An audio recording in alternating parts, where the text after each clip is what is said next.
Malheureusement, le congrès n'a pas pu se dérouler normalement en Thaïlande, qui était prévu le 20 mai. Donc le report à Zurich, pour nous, ça change peu parce qu'on était quasiment prêt pour la Thaïlande. Donc on sera encore mieux prêt pour Zurich le 3 octobre.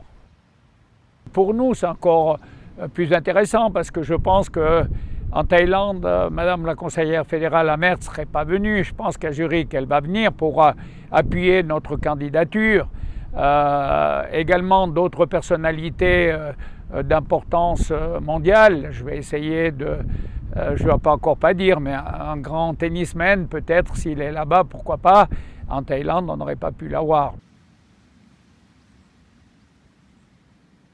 Par rapport à la candidature, il y a deux éléments importants. Le premier élément, c'est que la commune de Crans-Montana a pris la décision de mettre en état tout ce qui gravite autour du Cisalpin. L'hôtel Cisalpin, qui fait partie de tout le concept aire d'arrivée, va être rasé. D'ailleurs, il est en démolition maintenant.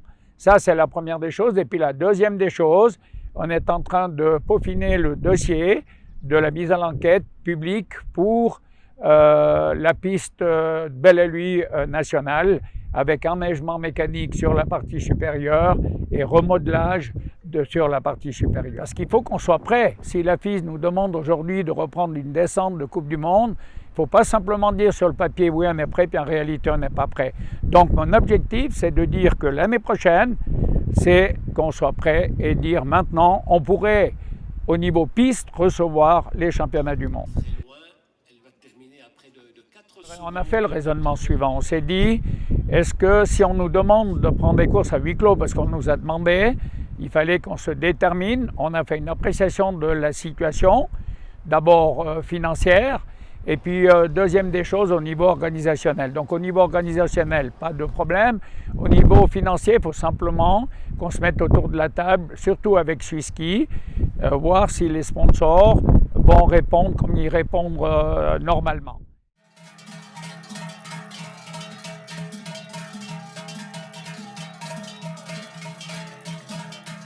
On sait qu'on est une des stations privilégiées s'il y a des courses supplémentaires qui doivent être prises en remplacement d'autres stations qui n'organiseraient pas ces épreuves, des stations en Amérique ou au Canada.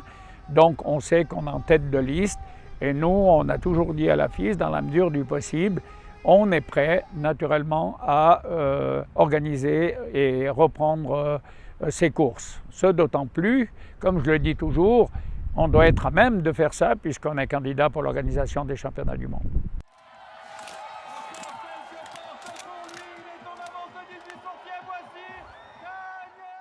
On s'est dit qu'il faut vraiment faire avec ce slalom nocturne un grand show, un grand spectacle qui n'a rien à voir avec une course de Coupe du Monde.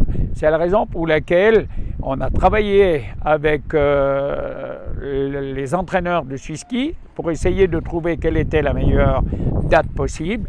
Et là, on nous a dit le mardi 29 décembre.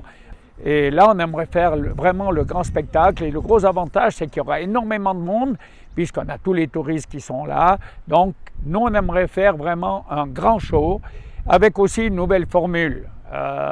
Elle n'a pas été encore avalisée par tout le monde, mais une nouvelle formule où il y a plus d'intensité, il y a plus de spectacle et qui fait que les athlètes vont être très intéressés par cette formule.